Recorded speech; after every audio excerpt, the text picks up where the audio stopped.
Bonjour à tous. Si vous ne me connaissez pas, je m'appelle Arthur de la chaîne Asiatips. Donc enchanté déjà, puisque là vous êtes sur la version de la chaîne de l'ambassade. Il y a une autre version de cette vidéo sur ma chaîne qui est légèrement différente et que je vous conseille d'aller voir après cette vidéo puisque il y a une petite surprise. Allez voir, vous verrez. Normalement, il y a une petite surprise. En plus de ça, il y a une partie histoire approfondie et des bons plans dans les cafés que vous allez voir par la suite. Donc, n'hésitez surtout pas. Et donc, pour le sujet de cette vidéo, je me suis dit, qu'est-ce qui pourrait représenter une sorte de synergie entre la France et la Corée? Quelque chose qu'on pourrait, je sais pas, une activité que l'on fait dans les deux pays. Oui, je sais que vous avez déjà vu le titre de la vidéo, mais faites semblant. Ça pourrait être un produit qui est consommé dans les deux pays. Je ne sais pas.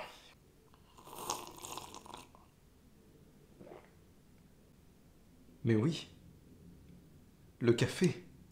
What else?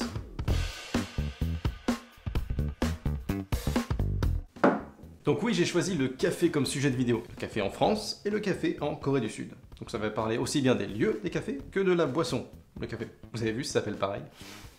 Déjà, en ce qui me concerne, j'adore le café.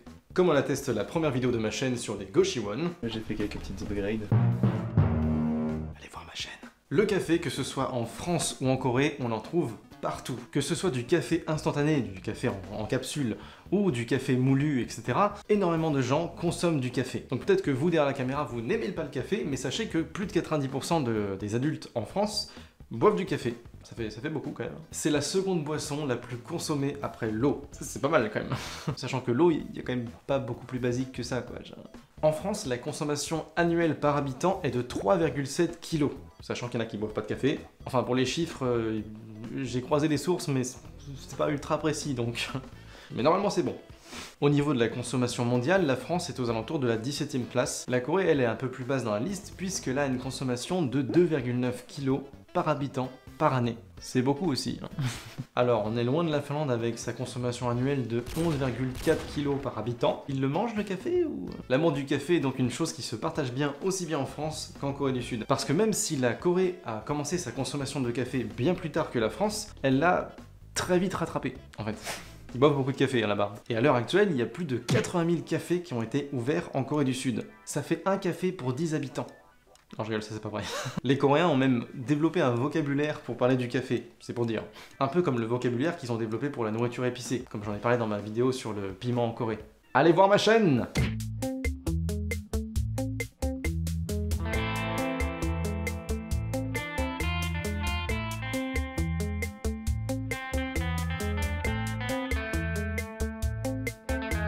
Aujourd'hui du coup, c'est quoi les points communs et les différences entre les cafés français et les cafés coréens? En France, nous on aime bien les terrasses. On a cette culture des terrasses, qui viennent de rouvrir depuis peu d'ailleurs. En Corée, c'est pas trop le cas, et c'est rare que les gens soient dehors. Comme les cafés sont relativement récents en Corée, ils se sont surtout développés après l'arrivée des voitures. Ce qui fait que c'était beaucoup moins logique de se poser dans la rue, là où il y avait la pollution et tout ça. Mais peut-être aussi parce que les conditions climatiques ne sont pas les mêmes. En été, en Corée, il fait très chaud, et en hiver, il fait très froid. Du coup, je dirais même que c'est l'inverse, c'est-à-dire que les gens vont généralement se réfugier dans les cafés. Je l'ai fait plus d'une fois, c'est pratique. C'est très pratique.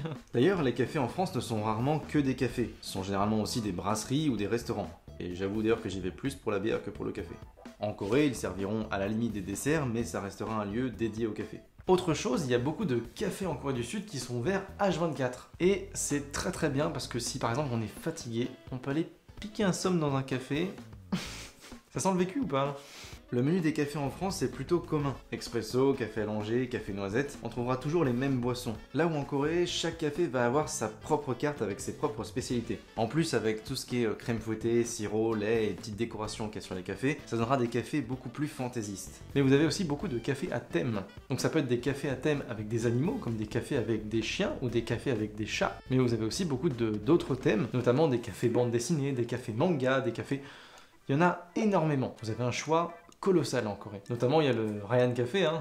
Ah, oui, c'est vrai que j'avais un doute au niveau des droits.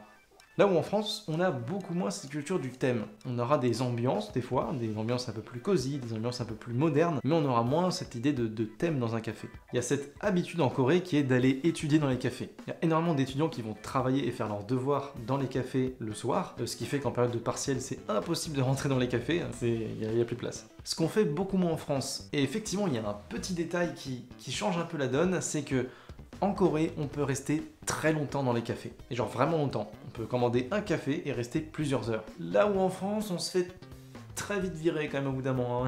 Déjà, si on finit notre café, il y a forcément un serveur qui va arriver, qui va très vite débarrasser la tasse. Et après, il va repasser, il va dire « Vous revoulez quelque chose Non, merci. » Et ben, partez. Ce qui fait qu'en Corée, moi j'avais peur de me faire virer des cafés. Souvent j'allais pour faire du montage ou faire du script ou des devoirs. En gros j'allais pour y passer du temps aussi. Et j'avais mes petites habitudes, j'avais les endroits auxquels j'allais souvent. Notamment un café près de mon école où il y avait cette petite carte avec des points, qui est toute mimi. Ah oui. Et j'avais toujours ce doute de est-ce que je vais me faire virer par un des employés? Parce que je suis habitué à la France du coup. Ce qui fait que je laissais toujours un fond de café dans mon café. Et juste pour que si un serveur arrive à moi et me dit est-ce que vous avez fini votre café? Je lui dirais bah non regardez. C'est vraiment une technique de français ça quand j'y pense. Mais du coup non, ça ne m'est jamais arrivé. Je me suis jamais fait virer d'un café parce que j'étais resté trop longtemps. Des fois j'avais pris une boisson, j'étais resté 5 heures. Mais ça fait partie de la culture là-bas. Et en France comme en Corée, on va dans les cafés pour les rendez-vous. Que ce soit des rendez-vous professionnels, que ce soit des rendez-vous amoureux ou même avec des amis, les cafés, c'est toujours un lieu de rencontre. Et donc, en plus de vous parler de tout ça, je me suis dit, je suis à Paris, il y a plein de trucs, donc il y a certainement des cafés français, c'est évident, mais aussi des cafés coréens. Et donc, c'est parti pour des petites visites dans des cafés coréens.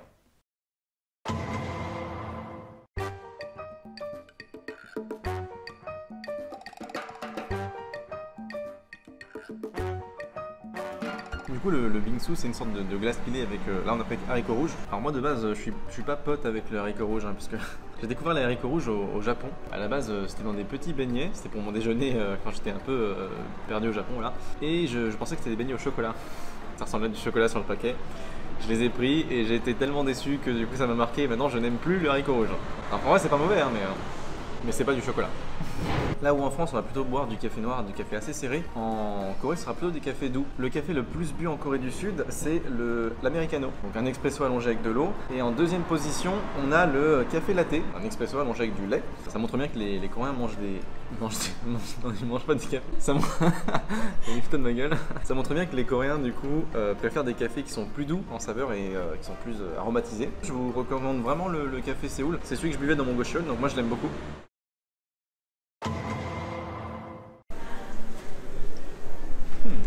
Ça a l'air super bon en tout cas.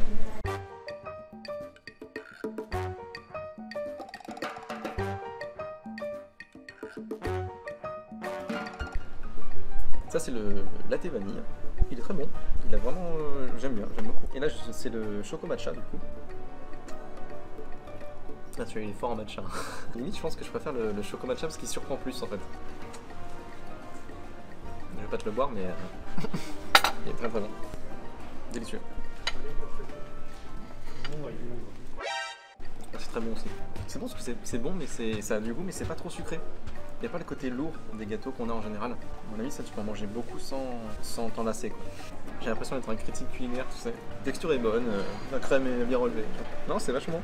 J'ai envie de manger ça par contre. C'était du plastique. Non c'est vachement bon. C'est du chocolat. C'est parti.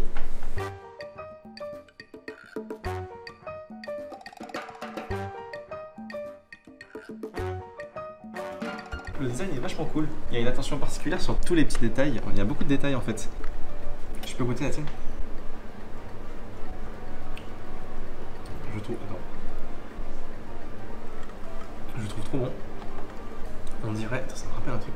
Je vais boire toutes les boissons. Attends. Ça me rappelle vraiment quelque chose.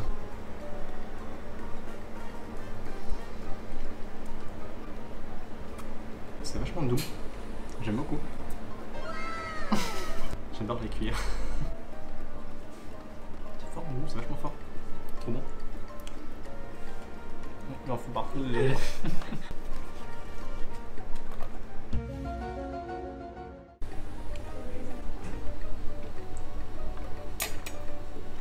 Tout est bon. Les mochus sont trop bons. Ils sont bien moelleux et tout. Alors après, je sais pas manger, moi, je m'en mets partout. C'est un haricot rouge. Alors moi de base je suis pas pote avec le haricot rouge. C'est bon, c'est bien croustillant et tout, j'aime beaucoup. Je vais te laisser goûter peut-être parce que... Voilà, c'est tout pour cette vidéo. Je remercie énormément l'ambassade de m'avoir sélectionné pour ce programme Coréateur 2021. Ça fait hyper plaisir. Vous voyez que je suis content là? Donnez-moi votre avis sur les cafés coréens et les cafés français dans les commentaires. Dites-moi lesquels vous préférez et pourquoi du coup. Moi j'ai déjà fait mon choix. N'hésitez pas à vous abonner aux chaînes de l'ambassade ou de moi. Parce que ça soutient énormément. Merci d'avoir regardé la vidéo jusqu'ici. Je vous dis à la prochaine. Ciao!